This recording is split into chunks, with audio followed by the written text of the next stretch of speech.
नमस्कार दोस्तों, मैं हूं अमित और आप देख रहे हैं मेरा यूट्यूब चैनल झारखंड पाठशाला। दोस्तों, आज हम क्लास 12 के एक पोएम के बारे में बात करेंगे जिसका नाम है माय मदर एट 66। तो इस पोएम के बारे में आज हम पढ़ेंगे। तो दोस्तों, ये जो पोएम है वो लिखी गई थी कमला दास के द्वारा। तो चलिए इस पोएम के समरी को हम लोग जान लेते हैं। दोस्तों, अगर आप मेरे इस चैनल में नए हैं तो आप मेरे चैनल को ज़रूर सब्सक्राइब कीजिएगा, झारखंड पाठशाला को। सब्सक्राइब का ऑप्शन मिलेगा दोस्तों, आप उस पर क्लिक करके हमारे चैनल को आप सब्सक्राइब कर सकते हैं। और अगर आप आर्ट्स के स्टूडेंट हैं तो आप 12th और 11th का तैयारी आराम से घर बैठे ही कर सकते हैं इस चैनल के माध्यम से। तो चलिए शुरू करते हैं। चलिए स्टार्ट करते हैं इसे। Driving from my parents home to Kochi last Friday morning, I saw my mother beside me। तो दोस्तों, ये जो पोएम है, पोएम में स्टार्टिंग में कमला दास कह रही है कि वो ड्राइविंग कर रही है, यानी वो कार से जा रही है। कहाँ से जा रही है? तो अपने पेरेंट्स होम से कोचीन जा रही है।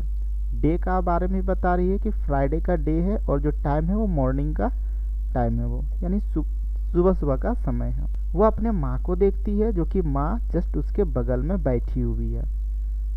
उसकी माँ जो है दोस्तों, does open mouthed her face again like that of a corpse and realized with pain. तो दोस्तों, यहाँ पर जो है उसकी माँ उसकी बगल में बैठी है।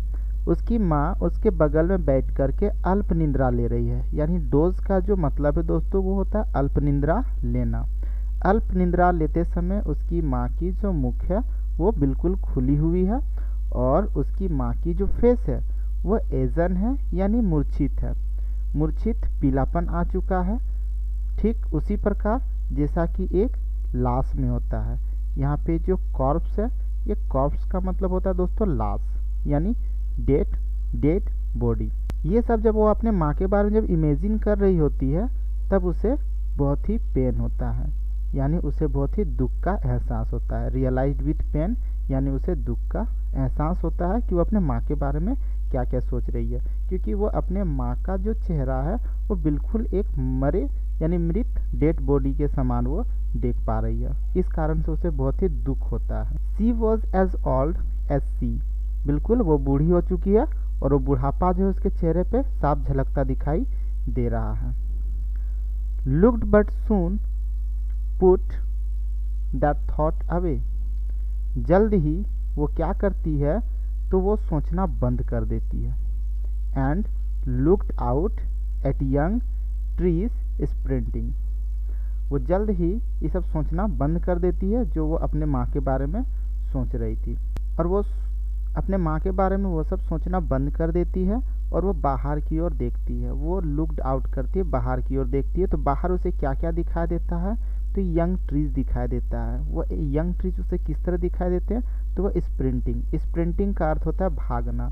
जब भी हम लोग गाड़ी पे सफ़र कर रहे होते हैं तो हमें दिखाई देता है जो आसपास के पेड़ पौधे हैं वो कभी कभी ऐसा मालूम होता है कि वो पीछे की ओर दौड़ते हुए जा रहे हैं। तो जस्ट वो ट्रीज को देख पा रही है कि वो पीछे भाग रहे हैं। पेड़ तो रुका हुआ है लेकिन वो गाड़ी चलने के कारण उसे ऐसा महसूस होता है।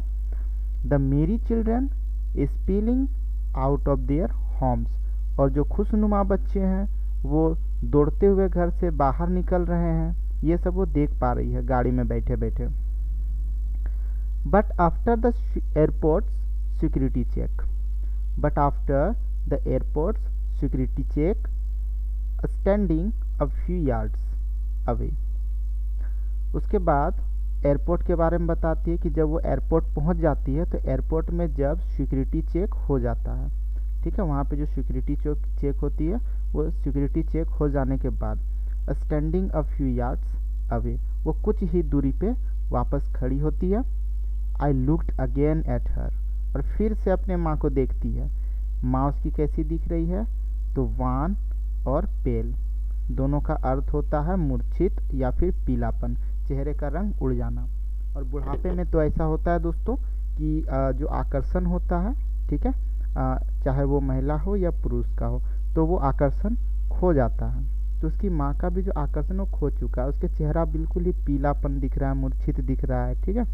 As a late winter's moon, और ठीक वो तुलना कर रही है लेट विंटर मून्स के साथ। And fail that old familiar एक, तो यहाँ पे वो लेट विंटर मून के साथ वो अपने माँ का तुलना कर रही है, क्योंकि जो विंटर का मून होता है ना, वो समय जैसे जैसे समय बीतता है, ठीक है, वैसे वैसे चांद भी जो है अपना आकर्षण, अपना रोशनी जो है वो खोने लगता है और वो पीला दिखाई देने लगता है, ठीक है। उसी तरह इसकी मम्मी भी जैसे जैसे बूढ़ी हो चुकी है ना, उसी तरह उसके चेहरे का भी रंग जो है वान और पेल होने लगा है, हो गया पूरी तरह से। और यही सब देख करके, यही सब वो सोच करके, ठीक है, फेल दैट ऑल फैमिलियर एक, उसे ना बचपन का दर्द याद आ जाता है। बचपन में भी कमला दास अपने माँ को लेकर के बहुत ही दुखी रहती थी, हमेशा वो अपने माँ के साथ रहती थी, और ये हर बच्चे के साथ होता है कि वो हमेशा अपने माँ के साथ ही रहना पसंद करता है। जब भी माँ थोड़ा देर के लिए इधर उधर चली जाती है या फिर आँख से ओझल हो जाती है, तो बच्चे को लगता है जैसे उसकी माँ खो गई है और वो बहुत ही रोने लगता है। ठीक उसी तरह का जो ओल्ड फैमिलियर एक है, जो बचपन का जो फैमिलियर जो मतलब जो डर था कमला दास का, वही डर इसका फिर से ताज़ा हो गया है, ठीक है। And fail that all familiar एक माई चाइल्डहुड फियर, ये बचपन का डर जो है वही इसे अभी सता रहा है। But all I said was see you soon अम्मा, all I did was smile and smile and smile.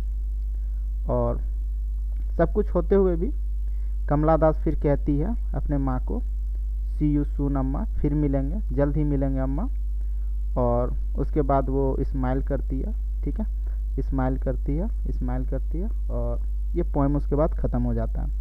तो ये इस पोएम का समरी था दोस्तों। अगर आपको ये वीडियो पसंद लगा हो तो आप मेरे इस चैनल को लाइक ज़रूर कीजिएगा, सब्सक्राइब कीजिएगा दोस्तों, और अधिक से अधिक अपने दोस्तों के साथ शेयर भी कीजिएगा। हम फिर मिलेंगे एक नए वीडियो के साथ, तब तक के लिए धन्यवाद।